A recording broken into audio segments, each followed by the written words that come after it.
Terrorizm статьясы менен 19 жылга кесилип, кийин убактылуу өкмөттүн амнистиясы менен бошогон Манас Каары деген чоң молдоки бар.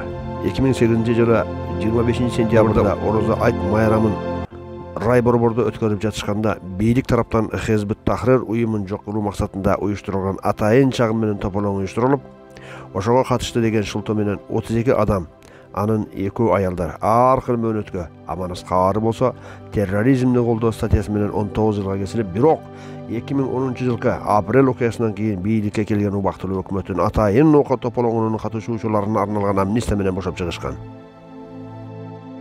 Ошол Манас Каары кийин бошоп келип, кызыктуу көп окуяларды айтып берди. Молдоки айтып берген окуялардын бири мындай болгон экен. Анда сөз башынан болсун. Биз отурган абакта чоң мечитибиз болор эле. Ал мечитте мен имам элем. Жамаатыбызда да адам көп эле деп сөзүн баштады молдоки. 5 маал намазга абакта мөөнөтүн өтөп жаткандардын ар кандай келер эле. Ошол эле учурда абактагылардын өз тили менен айтканда ошол абактын положениеси дагы же болбосо мындай жатканда каралардын чоңу да 5 маал намазга келип турчу эле. Ошончо көп адамдын ичинен дагы бир бою кыска жана тез кыймылдаган эпчил өзбек бала да бар эле. Ананда эң кызыгы ал өзбек бала 1999 жылы Афганистандагы Ислам Өзбекстан кыймыл уюмунун башчысы Тахир Юлдашевдин аскери Тажикстандан Баткенге зардалы тараптан кирип келген байбектер менен кошо келип колго түшүп калып, анан камалып кеткен экен. Кыскача айтканда, ушинтип ар кайсы жактан келген 3 уктаса түшүмө кирбеген адамдар кечки ар ким өз иши менен намаз маалында гана көрүшүп учурашып калабыз. Арадан көп убакыт өттү. Bir күн эле бир суук кабар тарады. Абактагылардын жазылбаган мыйзамын бузган адам катуу жазаланат экен. Эмнеден ката кылганын билбейм, бирок абактын положениеси катуу жазаланыптыр. Же алардын тили менен айтылганда чабылыптыр. Эл бир дүрбөп барып эле басылды. Айтууда көрсөм мындай көрүнүштөр дайым эле болуп турат экен. Бир сыйра опул-топул болуп барып, жашоо кайра уланып жатты. Күндөрдүн биринде баягы жазаланган положениеси мага келип саламдашып, анан аябай менен сүйлөшкүсү келгенин айтты. Мен макул болдум. Сөз башында эле молдоки, мен сизге айта турган бир сөзүм бар. Мени угуңузчу. Мага бир кеңеш бериңизчи. Менин дартымды кантип Кудайга жеткирсем болот, деди. А мен болсо, эмне болгон анчалык дартың бар? Кандай сөзүң бар? Айтсаң эле Кудай угат да, дедим. Молдоки, анда эмесе сөз мындай. Чындыгында абакта кара дүйнөдө авторитет болуп положениеде жүргөндөргө көбүнчө атайын кызмат тарабынан жашыруун кысымдар болуп турат. Башы көрүнгөн кара дүйнөнүн адамдарды СМБ же МВД жөн койбойт. Сөзсүз жашыруун кызматташууга көндүрөт. Ошентип мен да мамлекеттин атайын кызматынын уралы болуп калдым. Силер менен баарыбыз мечитте чогуу намаз окур элек.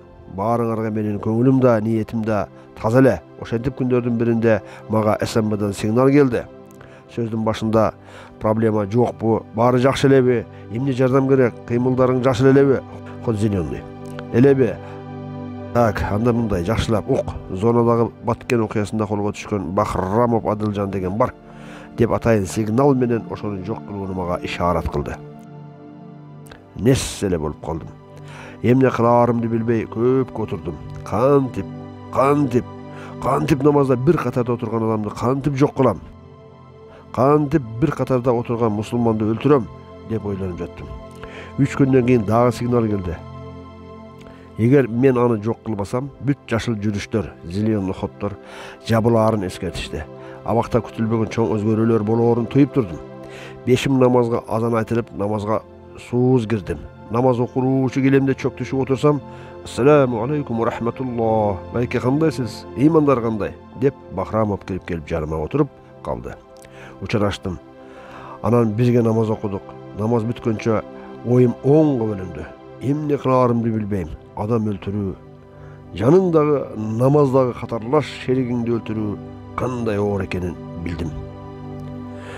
Кандай айбанчылык экенин сезип жаттым. Намаз бүтүп, барактарга барып уктоочу бөлмөмө келип, аябай катуу жалатчылыкта ойлонуп отурсам, абактагы шпаналар келип, "Братан, эмне болду? Эмне проблема?" деп шыйпаңдап атышкан. кантип жарылганымды билбейм. Иши кылып проблема бар экенин, ал проблема Бахрамовду жок кылыш керек экендигин айтып салыпмын. Бир гана сөз эсимде. Базары жок, братан, аны бизге кой деп атканын билем. Ошол күнү кечинде шпаналар Бахрамовду балка менен башка чаап өлтүрүшүптүр. Ошентип мен Кудайдын алдында кечирилгис күнөө кылдым. Кудайга жакпаган иш кылдым. Кудай да менден жүзүн буруп кетти. Ошондон кийин ишим оңолбоду. Көп өтпөй чабылдым. Мени жазалашты. Мына эми акыркы сорттогу адаммын. Мени Кудай ошол шпаналардын колу менен кайра жазалады. Мени эч ким адам ордуна көрбөйт. Баягы кол алдымдагы шпаналарда жанында мыскылдап өтүшөт. Билемин. Бул Кудайдын жазасы деп кабыл алдым. Ошого сизге ичимдеги бугумду айтканы келдим. Кудай мени кечиреби деп келдим. Деп ыйлап сөзүн бүтүрдү. Дейт. Анан мен колумдан келишинче Аллахтын кечиримдүү сыпаттарын айтып тооба кылууга чакырдым деп сөзүн бүтүрдү Манас Кары Молдоке.